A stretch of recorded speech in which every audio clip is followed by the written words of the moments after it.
There are articles going on right now about that mathematics should be decolonized. What does that mean? These DEI bureaucracies at universities have primary control. When they were looking for a professor of biology, 76% of the applicants were screened out on the basis of their DEI statements before anyone looked at the research statements. Indigenous astronomy does not teach astronomy students the fundamentals of modern astronomy. Do you feel that the new administration has been a positive for the war on science? The efforts of the current administration, I think, are a net negative, unfortunately. Because they've seen the woke aspects, they tend to think that because there have been diseases in the university, they should kill the individuals. All faculty are woke. All universities don't produce knowledge, and therefore we have to attack all scientists because some of them are preaching nonsense. I think the idea is that science is intrinsically suspect. We better just cut everything and start anew.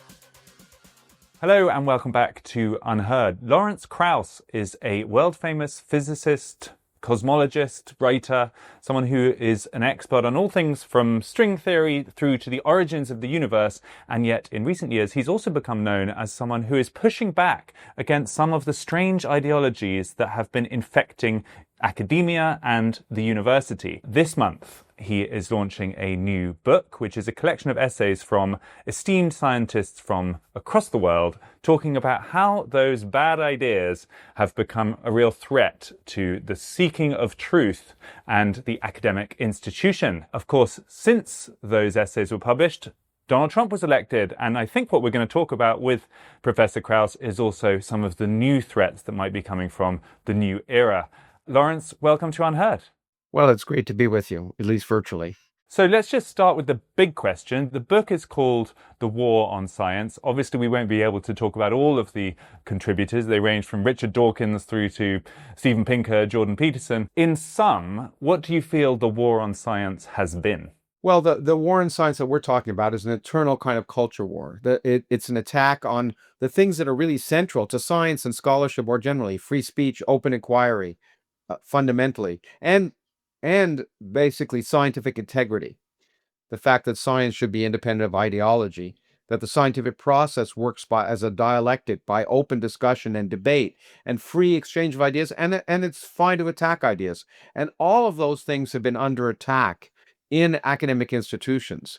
Both the cancellation of people who speak out against or even question some of the ideas, and the imposition of ideas that are ridiculous, and that gets in the way of not just education but the progress of science. And so, what we wanted to do, and you put it very well, was to have people from inside. There's lots of attacks on academia from outside, people who don't like it for this or that reason, but we wanted to point out that all the people here are inside academia. They're all relatively distinguished academics, and they span, as you point out, the political spectrum as well as the spectrum of disciplines. But there are common things that are of concern here, and the hope is that if we speak out, we'll encourage other faculty to speak out, because ultimately the only way this is going to change is if faculty on a whole reject this notion that ideology should trump science. I know we're going to get into this later, but I think it helps in the framing of this conversation. Obviously, since these essays were collated, there's a new government. You wrote a piece recently in Quillette that was laying out what you consider to be Trump's war on science. So most of the essays in your collection are directed at, I guess you would say, ideas that mainly came from the political left, Yes. Often grouped in the term woke that I don't think you use in the book, but these are issues around gender and race and DEI and cancel culture and the rest of it. Social justice theory, yes. Critical social justice. Do you feel like that first argument was almost being won? That at this point, it's been raging since maybe 2020 was the high point, that most people have now sort of acknowledged that there was a real issue there and it's less controversial to say it. And meanwhile, we've got a whole load of new threats. So how do you feel we are right now in 2025? Well, it's an interesting time, and that's not necessarily a good thing, but it's an interesting time. And look, the Trump war on science, which I'm sure we'll talk about, was done in reaction to this. Wholly inappropriate in its extreme level, but it was done literally in reaction to this. And I think you're right that among the public, people have come to recognize that a lot of this is either nonsense or inappropriate. But what's unfortunate is that the culture has become so ingrained, and the bureaucracy that was created at universities is so ingrained, that these things persist. They continue to persist today. And so it's a two-front war that one has to fight now, basically to protect universities from outside attacks, but really to still change the culture. Faculty are still afraid to speak up, so are students. And so it's not passé, it's not out of date. Some people have asked me, isn't this, now out of date? And it isn't. These things continue. Every week I continue to see people speaking out in ways that try and restrict the discussions that are happening, people being censured for just speaking out. And places like Canada still have rules that basically forbid the hiring, in many cases, of white males from academic positions, literally and explicitly, which would be illegal in many countries, but is legal in Canada because in Canada, apparently, the law allows you to discriminate against people if there's been past discrimination against other people. One could call it colloquially, two wrongs apparently make a right. Well, that is a key kind of tenet of a lot of this DEI thinking. I mean, I think was in your introduction to the book that still to this day in Canada, it is actually legally mandated that so-called Canadian research councils, these are groups that have a lot of influence in academia, have to fit certain quotas of different races. So this was news to me, but I thought I'd just quote it for our audience. By 2029, 50.9% of CRCs must be women and gender minorities, 22% must be racialized minorities, 7.5% must be people with disabilities, and 4.9% must be Indigenous. I mean, it seems amazing that is still true, but I guess it is. It is still true. And what it means is, of course, because in certain fields, which are male dominated, and there are many reasons why they're male dominated, because there are lots of other fields that are female dominated. But in those fields, those universities in response, and the major, think University of Toronto, which is perhaps one of the dominant research universities in Canada, but it's true in other universities. In order to try and meet those requirements, they've announced that for the next 5 years, they will not consider any white males or Asian males, for that matter, for any of their positions. And that's just it's an assault on not only just on merit, but it's actually bad for everyone. Because if people are hired solely on the basis of their gender or race, then it hurts them too, because there's always going to be an asterisk next to their name. Were they hired because they were any good, or were they hired because of their gender? And these are the most prestigious positions in Canada research chairs. That kind of the idea that somehow if there's not that if the representation within a discipline doesn't represent the background demographics, it has to be racism, is part of this, or sexism is part of this social justice mythology. There are many reasons why things don't represent background demographics. And in the life sciences, for example, there are many more women than men. And in fact, in universities in general now, the female to male population in undergraduates is about 60 to 40%. And in fact, across all graduates, including PhDs, women are the majority. So there's certain disciplines where they're not, and there are other disciplines where they are. But to argue that is always racism is ridiculous. The question is, what's the background pool of applicants? That's certainly more important, don't you think? It's kind of ridiculous if the applicant pool has very few people of a certain minority status or gender, then you have to promote those people, because it clearly goes against merit. And if you're interested, and look, it's not suggesting that there aren't inequities in society, but they shouldn't be dealt with at the level of professors at universities. If you're worried about educational inequities, you should go into the inner cities in the United States and try and ensure that people have access to education, and that young people are encouraged to be interested in things. But this notion that somehow you're going to solve the problem at a university level is just, there's no sense to it. And by the way, it also doesn't even address the real need, because when you enforce these kind of affirmative action things, the people you end up hiring are people who have already privileged. That if you're interested in hiring, say, blacks in the American university, the people you're hiring are blacks who've gone to Harvard, and they haven't really been subject to the kind of things you're worried about. So it makes no sense. And fundamentally, universities must be meritocracies. If scholarship and science are going to proceed, you've always got to hire the best people, independent of race, color, creed, or anything else. And it's sad to think, as people have pointed out, that, say, Albert Einstein right now, if he were trying to apply for a position in Canada, wouldn't be able to get one. What you just said about Albert Einstein, I think, can't be emphasized enough, that it's almost become dogma that you can't say anything in defense of white men. And particularly Absolutely. you and I both being white men, so easy to be pilloried. You're sort of defending your own or whatever. But imagine, let's just think for a moment about that group. They are also a group in society that what message are they going to get if they know they're budding young scientists coming through their education and they see that they literally can't get a professorship. And in fact, it's even worse. If you want to think of it in those terms, they are the minority right now.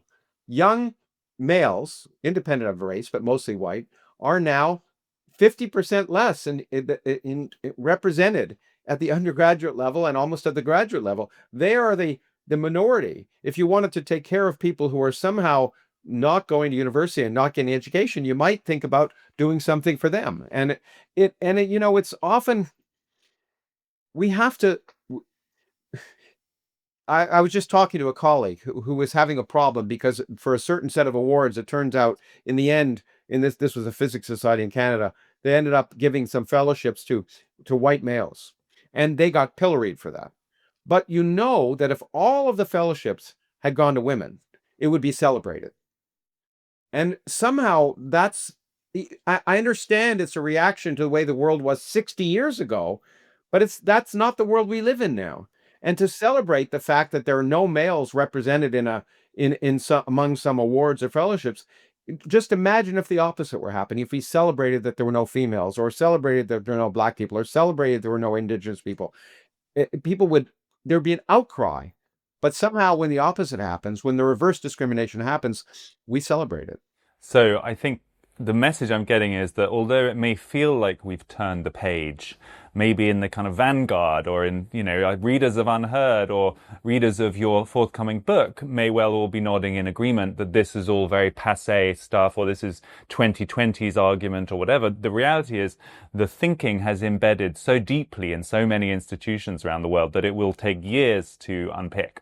Well, in fact, yes, and in fact, the scholarship, pseudo scholarship, goes on. If you look at the articles that appear and the statements, but there's two pieces here about by mathematicians. If you had to think of one area of academic excellence or academic activity, mathematics should be, in principle, the most removed from human affairs. Pi is what it is, regardless of what you believe. Even though in the Bible they used to say pi is 3, but we want to round it down. Right. Yeah, but there are articles going on right now about that mathematics should be decolonized.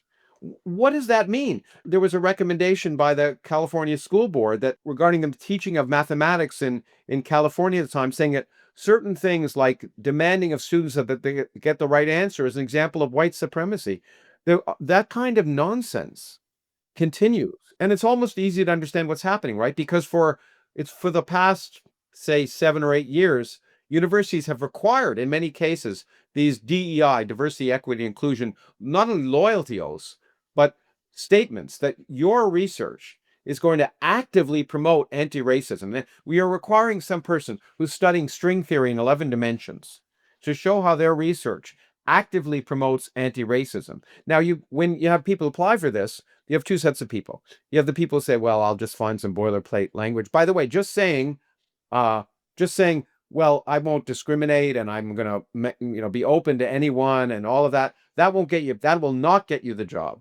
Okay. In fact, there was a good example in California again, at the University of California, Berkeley, in the biology department, how because these DEI bureaucracies at universities have primary control, when they were looking for a professor of biology, 76% of the applicants were screened out on the basis of their DEI statements before anyone looked at the research statements. Okay. But when you do that, you're going to get people who find, ask ChatGPT for a good, statement, and they use that. But there are a lot of other people who are going to become true believers in this, and they are going to be the next generation of young academics. And that's an interesting issue. That's a problem, because if you have these true believers, then who view their role as an ideological one, view their department, the primary purpose of the department as social justice and not mathematics or whatever. That's a problem. And of course, it's a problem that came originally from, to be frank, the humanities and social sciences. There are many examples in the book of departments And again, another mathematician talks about her university in California as two universities, and she shows how on the web pages of those departments in Chicano studies and other things, they specifically say a degree in our field is a degree in social justice. And that kind of postmodernist view used to exist only in the humanities. And when I think in my introduction, I talk about when I was a professor at Yale, how we used to kind of laugh in the sciences and say that will never happen here. And we'd see the kind of claims that knowledge was subjective. There's no such thing as objective knowledge, and it's always a question of power and oppression. And we'd look down the hill at the English departments, and we'd kind of laugh. And then you see exactly the same statements being produced in scientific papers, a paper that was published in the Physical Review, the preeminent journal in physics in my own field, on whiteness in physics teaching, arguing that use of whiteboards in classrooms as an example of white supremacy. That kind of nonsense has permeated science. So do you feel the tide is turning at the coalface on campuses? Do you feel the atmosphere is better, even if only slightly, than it was 2 or 4 years ago? It's somewhat better. It's somewhat better, but people are still being censured. I just got a letter from a faculty member who was once again censured for an innocuous tweet. So I continue to see that all the time. But it is somewhat better. Of course, some of it is due to the imposition from the Trump administration that these DEI bureaucracies to some extent have to be dismantled. Many universities are just renaming them. There is some improvement. The peak of this was probably around 2021, 2022, 2023. So it is somewhat better, but there's a long tail. And as long as as people are afraid to speak out, and as long as people argue that there's no such thing as objective knowledge, or that mathematical theorems, because some of them were developed in the West, have to be discounted, or as still happens in a variety of countries, that indigenous knowledge in certain fields has to be treated as the same as science. It's not saying that there wasn't indigenous knowledge or we shouldn't understand their culture, but indigenous astronomy does not tell you about globular clusters. It does not teach astronomy students, the fundamentals of modern astronomy.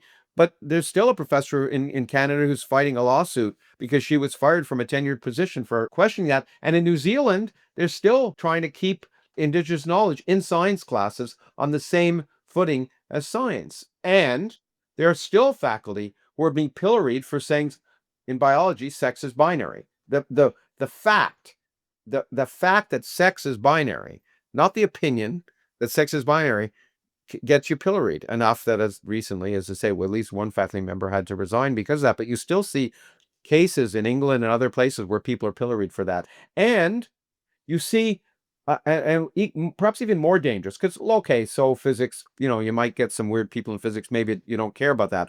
But let's take medicine, where the again, in Canada, but it's happening in the United States. In Canada, for example, the Medical Association looking at education of future doctors has said that basically teaching them critical social justice theory is more important than medical knowledge. If you're going to a doctor, most of us would prefer them to have medical knowledge. And that's coming in. There are a whole bunch of essays on gender affirming care in the United States, and again, the United States is probably behind England and other countries right now in the recognition that the claims of scholarship that gender affirming care stops for even teenage suicide. There's no empirical evidence of that, but still the AMA, the American Medical Association, and other bodies, the Pediatric Association in the United States, are using claimed of flawed research that somehow this justifies taking young people who really don't have the ability to consent, they're well below the age of consent, and potentially destroying their ability to be fully sexual in the future. And so it's particularly scary when we're hurting in medicine people. One of the articles by another doctor points out that you can't talk about race in any way and genetics, the combination of, that harks of eugenics, and therefore you can't talk about it. But there are certain diseases, sickle cell anemia and others, that are specifically racially related or geographically related. And if you and there have been ridiculous statements where where are the whites in this study? Well, the whites aren't getting this problem, or you pick your ethnic group, and it distorts the ability to do the research that can save people's lives. So it's not just hypothetical; it literally affects people's health and well-being. I thought that was particularly interesting, the essay by the biologists in your collection, which did talk about this difficult question of race, IQ, ethnicity, that whole sort of hot potato. I think they even refer to it as a hot potato. And this is a quote. It says, "In light of the checkered history of this work, it behoves any researcher to tread lightly, for virtually any outcome save the worldwide identity of populations could be used to buttress bias and bigotry." So I would say even in a book about how we need to be bold, there are still sentences that are in your book that are pretty much seem to me there to sort of signal that the authors are aware of the sensitivities, and you have to have the preamble to even say the thing. Yeah, absolutely. It's interesting because I allowed I didn't allow, because I believe in free inquiry. I told each of the authors, you're chosen because, I respect you. I'm not gonna edit out your opinions. And so there are different opinions in the book, or different views about how this should be treated. There's another person talking about exactly the same subject who quotes as a danger people being warned by Society of Genetics not to do research in genetics and race, literally not to do that. And then you have scientific journals that still, this is maintained today, the Royal Society of Chemistry, Nature Behavior, that says we will not publish articles, even if they're scientifically correct, if they might potentially offend or, quote, cause harm to certain groups. So there's certain knowledge we don't want to go out because some people may be offended by that knowledge. And, as you know from my introduction, I referred to the fact that, we just have to go back 300 years to the inventor of microscopy, Dutch scientist who published his work in the Royal Society. And at the time, he discovered spermatozoa in human sperm. And he wrote the president of the Royal Society saying, well, don't publish this if it's too offensive. And they published it. So somehow we've taken a giant step backwards in our willingness to offend people with truth. It's a particularly powerful example, I think, and it's worth just testing it. If I was one of your undergraduates and I came saying I want to do a study to confirm the worst stereotypes, to confirm or reject the worst stereotypes about gay people, Jewish people, people from this continent, any controversial stereotype, and I'm going to do deep scientific inquiry to see if I can confirm it, you would say, go right ahead. Good luck to you. Well, if they said I'm going to confirm it, I'd say that's the wrong attitude. Confirm or reject it. I'd say you're going to investigate it. You're going to investigate it? Okay, right. And I think you'd find for example, some people who had to retract their papers in that proceedings of the National Academy of Sciences when they were looking at police and violence in certain racial areas and discovered there was no evidence of racial bias. There was such an outcry against that they ended up retracting their paper because they said journalists were misusing it. And it broke me out because as a cosmologist, if I looked at every time journalists misused our results in cosmology, there'd be no reporting on cosmology. Right. I would say yes, and do a good job. When people are looking at research papers, or research projects, I might say, well, there might be a better research project because so far there's no evidence of this, and you're unlikely to find something interesting. It's what I would tell students in physics if they're interested in trying to explore whether the world is flat. I might say, well, that's not a particularly good research project because there's a lot of counter evidence already, and you might want to choose something else. Let's talk about free speech or free inquiry for a moment, because what your compendium lays out is that there hasn't really been free inquiry in universities for some years now. And what I'd like to do is first lay out what you have seen as the problem until recently. And then I think we must come on to what new challenges are there to free speech and free inquiry in the post-Trump era, or the Trump 2 era. So first, lay out the background. What do you see as the biggest incursions to free speech that we've seen in recent years? Let me clarify what you said, or at least amend it. It's not as if there's no free inquiry universities. There are a lot of people doing important research, and that's an important statement. It'll come back to comment on what you're now talking about. There are areas where free inquiry has been constrained. But there are a lot of people who just keep their head below the radar in physics and and many areas of science where people are doing really, really good work. And but one area that is gender studies, where there have been real constraints to be able to talk about biology versus ideology. The fact that that sex is binary, not gender, but sex is binary. That is an area where people have gotten in extreme trouble, and there are extreme constraints talking about that, even in areas like archaeology and anthropology, where the American, I think, Anthropology Association removed, and one of the people who've written in the book, they were having a session on the sex of ancient skeletons. And it was removed because it was too controversial to say that the skeletons were male or female. Well, that's so ridiculous and awful because it means you don't learn something. Okay, so there are lots of examples. That's one area. Again, sort of race or at least genetics and population is another area where there's been huge constraints on free inquiry. I would add COVID to that list, Lawrence. There isn't a great deal about that in your book, but we definitely came a cropper during that because this channel was proudly espousing free inquiry during the lockdowns, and we had people from all sides of the debate, and we were also accused of being granny killers and threats to public safety and the rest. Anytime you're accused of that for encouraging open debate, there's a problem.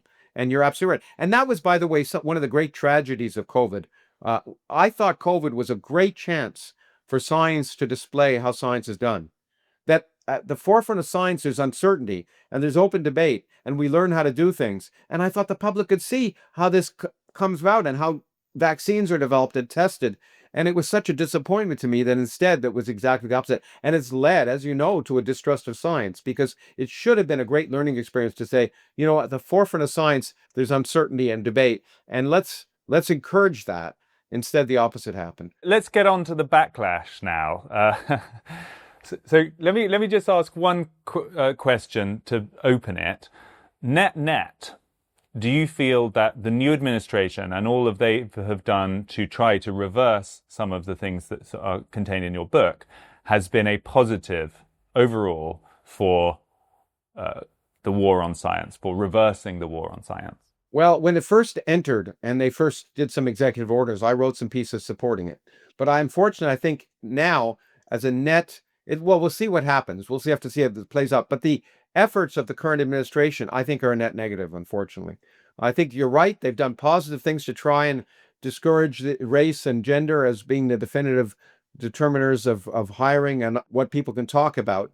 But unfortunately, because they've seen and we'll use the word woke here, the woke aspects, they tend to think that because there have been diseases in the university, they should kill the individuals and and throw the baby out with the bathwater. All faculty are woke. All universities don't produce knowledge, and therefore we have to attack all scientists because some of them are preaching nonsense. And you see them just attacking the best scientists and the best programs and cutting support for the best science that's being done, whether it's at Harvard or, Harvard, when I wrote that piece for Follett, Harvard is problematic. There was rampant antisemitism. There was discrimination against particularly Asian males in hiring and students. And there's a lot of problems at Harvard, but Harvard was still one of the best universities in the world, producing the best scientific research, which is going to benefit the world. Yet my colleagues at Harvard, some of whom are the most prestigious physicists in the world, suddenly are seeing their grants completely cut for the first time in 30 years. You're seeing major scientific programs in my own field. LIGO, which won a Nobel Prize, has two machines so you can test them one against the other. We're removing one, which is like, blinding an individual. There's so many examples. New telescopes that have been approved and promoted by the universities are being canceled. Why? Why are they being canceled? Just because? Well, of the funding. I think the idea is that science is intrinsically suspect. We better just cut everything and start anew. The real problem with that is that if you do that, you destroy the scientific infrastructure. Because when you cut out 1,000 grants to people at Harvard or anywhere else, what happens? We've got postdoctoral researchers who have moved with their families to do work for a year who suddenly are fired and can't work in academia. You have graduate students from around the world. And by the way, the United States benefits because it's brought the best students from around the world to study there, who suddenly discover they can't attend anymore. What happens? Well, the departments don't have graduate students, and then they don't have TAs to teach. And then the people who are doing research don't have postdocs to do the research. And those research programs end. And one of the interesting articles in the book is by Neil Ferguson, talking about how that's exactly what happened in Germany before the Second World War. The German universities in Berlin and Heidelberg were the best universities in the world in physics. If you watch Oppenheimer, he, like all Americans, went to Germany because it was the center of scholarship. Within a decade, it wasn't anymore. Those scientists had moved out. And you're going to see the same thing happening. England and Europe and Canada are trying to recruit those scientists because scientists will go there where the research is supported. And if there isn't any infrastructure, it's going to hurt ultimately the economy and security of the country in the future. That exact essay that you just mentioned by Neil Ferguson, I also thought is problematic to me because he shows in it what I consider to be some of the overreach of the backlash on the issue of anti-Semitism. And I do think, someone we've been engaging on this topic for a long time, a lot of people who've been talking about the importance of free speech and free inquiry since October the 7th, since those horrific events, have really changed their tune on free speech because they don't like the kinds of protests that have been appearing on campuses. And what Neil Ferguson says, friend of the channel, we have him on often, a great talker and thinker, he says, that is why American universities cannot regard anti-Semitism as just another expression of hate, no different from, say, Islamophobia. That is why Claudine Gay's double standards, with their implication that African Americans are somehow more deserving of protection than Jews, were so indefensible, and that is why rational minds recoiled from her argument that anti-Semitism on Harvard campus is tolerable so long as genocide is not being perpetrated. I think we're in kind of difficult waters here because what Claudine Gay actually said in that hearing, which led to her being dismissed, was that to chant from the river to the sea should be tolerable on a university campus on free speech grounds, even if the kind of tertiary implications of it might be moving a whole people away from that part of the world. What's your view on that? Has the backlash overreached? Yeah, I agree. I'm a free speech extremist. I think all speech is good. And if you think it's wrong, you get out and argue against it. The problem was not that she said that, but this was the same person who, punished people for microaggressions or punished people if their research suggested that police weren't racist or that sex was binary. So I think that the reaction against Claudine Gay was that she was a hypocrite, that her claims about free speech were very one-sided. And I think had she defended free speech in an unambiguous way, she would have been in a much better position. But I agree with you. Look, calling anyone who criticizes the policies of Israel anti-Semitic is just as nonsensical as calling anyone who investigates sex and gender transphobic.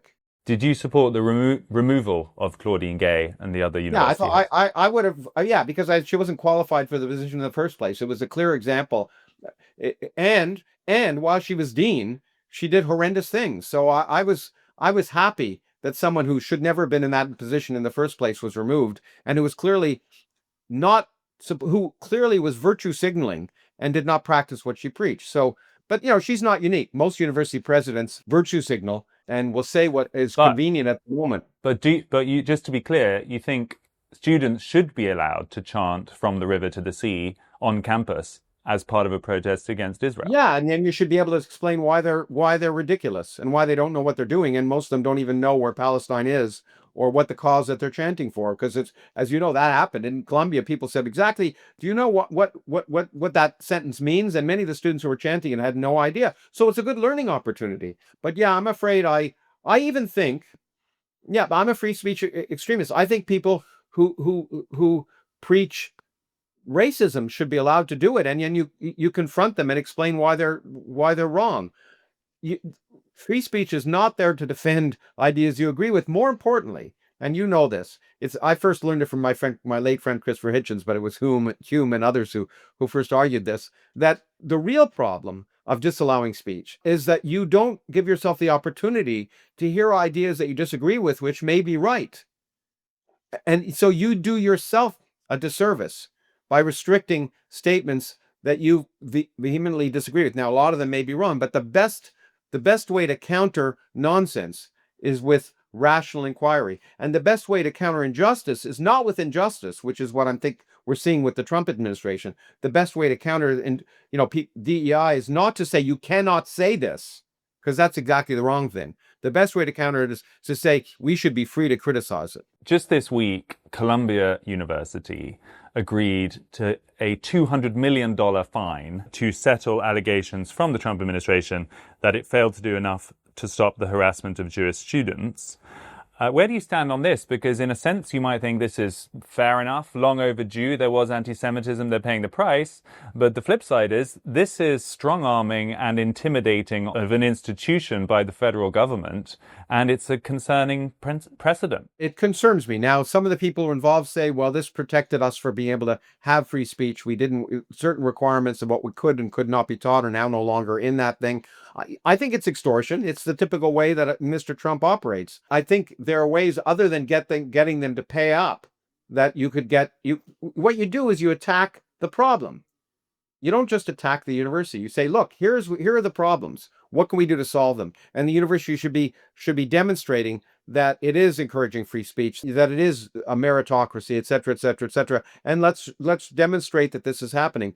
But blanket payments, which is all he seems to be able to understand, because that's how he operated his whole life, in my mind, don't particularly help. And I don't think it's a particularly good precedent. Oh, you did something wrong, pay up. But the people involved have said that this compared to what was originally asked for, that this allows them to progress with with unfettered free speech in their institution and gets the federal grants allowing them to do what they want to do. So you might say that the net gain is greater than the net loss. And I have to say, I'm not enough of an expert on the details of that particular thing. I'm highly skeptical because I'm highly skeptical of everything. But I'd have to research it more to make a definitive claim either way. What do you think of Robert F. Kennedy? I think he's a nut.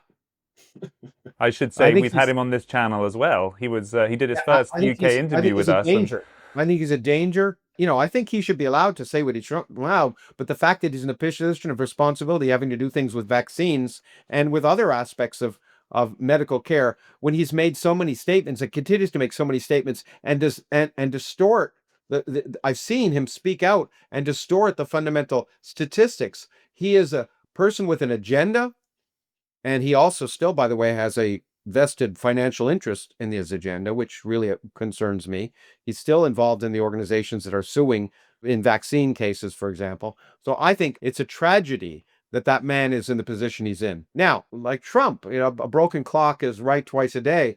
There's some things he says, of course, that may be reasonable, but I think it's inappropriate for him to be heading an organization that should be based on scientific inquiry, rational inquiry. Look, he got rid of people from vaccine tribunals who actually have expertise and put in people who have vested interests. Whenever people do that, that's not unique to the Trump administration. It's happened before, and I've criticized it for both Democratic and Republican presidents in the past. It's inappropriate to do that. You want to base public policy on empirical knowledge, and when you distort things by putting people with vested interests instead of expertise, you are distorting public policy. We require our public policy to be based on empirical evidence and rational inquiry. That's why I speak out and always have, because that's why science is useful, because the techniques of science, of open inquiry, questioning, re-questioning, testing, are essential for our societies, our democratic societies, to develop rational public policy in the future. And when we discard that, it always comes back and bites us in the butt later on. Do you feel it's a classic case of a kind of overcorrection in one sense? Like, because these theoretically independent institutions had been soaked in ideology now for so many years, there was a sense that the only thing that could cure it was a different ideology. And a lot of people on the political right, I think, now feel like their task is to put their ideology into these institutions. There are literally conservative-leaning departments, institutes, whole universities that are now cropping up in order to replace the supposedly progressive ones. There are very few people who seem to be making the philosophically liberal case that these institutions should have no ideology. Do you think that's a fair enough assessment? It's a brilliant assessment. I think you should never replace one ideology with another at an academic institution. You should allow both of them to coexist and debate and let the winners win. I mean, that's the way academia work should work. And you're absolutely right. I think the notion that look, we would like people point out there should be more intellectual diversity than most faculty are on the left, but you can't impose it by saying, well, you're required to not, to hire people who have these views. Once again, you hire the best people, and um, that overreach, that notion that two wrongs make a right, which is really the statement. And once again, I think is problematic. Look, I think there should be conservative leaning think tanks and liberal leaning think tanks, but I don't think there should be conservative universities and liberal universities necessarily. The university should be trying to promote the best ideas. I think what they would say, though, if any of these people were in this conversation, is, look, it all sounds very nice in theory, Freddie and Lawrence. Good for you with your high holy principles, but the fact is, the change won't happen unless you do it by force. Like you talked about the DEI regulations, and in your institution, others, they've just renamed the department because they'll just basically carry on doing what they want unless it is mandated, unless you go in really heavy-handed. So they will say, okay, it might be uncomfortable now, but it is a necessary correction. Well, I would say that would be disingenuous of me to say we shouldn't have a DEI bureaucracy that requires people of certain gender or race to be employed and not other, or to be selected for positions and not others. But we should have a DEI bureaucracy that allows people of certain intellectual persuasions to be hired and not others. Once again, it was going to result in exactly the same problems. And you're right. And I understand that that there are huge areas where the faculty are dominated by liberals. But all I can say is, if you're conservative and you're smart, do really good work and be hired on the basis of your merit. And there are good examples of that from distinguished economists to other people. And I think I'm hoping that when we speak out in this way, we will sensitize people to the need to consider people on the basis of their ideas and not the color of their skin or the quality of their ideas, not the content of their ideas. But you're right, there are problems. But just like I'm a free speech absolutist, I guess I'm a meritocracy absolutist. And I think in the end, if you do otherwise, you hurt the results, because if someone is hired because they're a conservative, once again, people are going to say, well, are they going to be taken seriously by their colleagues? And ultimately, I think it hurts them. And so, but you're right. It's a difficult issue. And I wish there was a magic bullet to solve it. Ultimately, I think free inquiry, open questioning, and merit are the only ways in the long run to ensure that we have the best scholarship and best science that will help our society in general. And as you said, it's the classic liberal approach of the Enlightenment. And the problem is that both liberals and conservatives are becoming illiberal. Let me ask, this might be a difficult question. Who do you think, attached or connected to the new government, are the good guys? Are there any characters in the broad coalition that you think, yeah, this person, I mean, I would name, for example, Jay Bhattacharya as someone who we've spoken a lot to. He's been hired by Robert F. Kennedy to head up the NIH. Good hire, I would say. Are there other characters that come to mind? Well, I think he's one good example. There are, I actually had a conversation with one of Kennedy's chief staff, who was coming basically be a deputy secretary, who was a brilliant young man, and I was very impressed with him, and we had good conversations. In fact, I tried to explain to him why immediately cutting university indirect cost of 15% would be a disaster at universities. I understood the principle behind it, but I tried to explain to him why it was a disaster. I guess I didn't win that conversation, but I was impressed by the quality of his intellect. And whenever I've gone to Congress, and I have gone many times to argue, to oppose things that are being done, I'm often impressed by the quality of the bureaucracy. Let me put it that way. Many people go to Washington in spite of the fact that people hate government bureaucrats. I've always impressed by congressional aides, that their fundamental interest in trying to do good. They're getting paid very little because they believe in what they're doing. So I'm sure there are lots of good people. And but you picked one, and that's a good example. I can't say among Trump's cabinet that I can pick out anyone in particular. Let me put it that way. Final question for you, Professor. Over here, we've had a series of judgments on the gender question. The High Court ruled what a man means and what a woman means, which you wouldn't think you needed a High Court judgment to explain, but we've had that.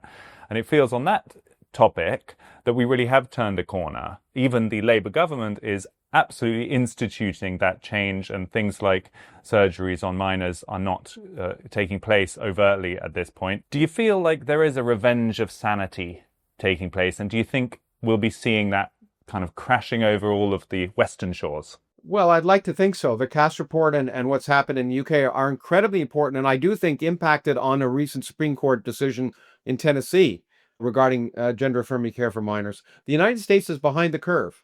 And I'm very impressed that in UK and Europe, we are seeing a turnaround in that particular area. And I'm hoping it will have an effect on the United States. It still hasn't had a dramatic effect, but it may be turning the corner. So I'm very happy that you're leading in sanity and rationality in that regard. And I hope the United Kingdom, in at least that one thing, will continue to. Does that mean the be a war beacon on of light. science is not being won? There are battles that are being won, but the question is the war. And it's important to keep fighting those battles. And if I felt that the battles weren't necessary anymore, I literally would not publish the book. I think it's important to keep fighting those battles, and always to keep fighting battles, because there will always be an effort to replace scholarship with ideology. It's not new. We always have to be on guard to protect free speech. It's always something that individuals will always want to restrict speech with which they disagree. And all of us, therefore, have to always second guess and ask what's really happening, and second guess ourselves. We all want to believe. And we shouldn't, I'll give you a final example in the case of sort of religion. When Richard Dawkins and I went around the world, because I guess we were kind of well-known atheists. I don't really call myself an atheist. I really call myself an apatheist, because I don't give a damn. But when we were they said, how can you get people to follow you? And our response was always the same. We don't want people to follow us. We want people to think. And that should be our goal, always. Lawrence Krauss, thank you so much for your time.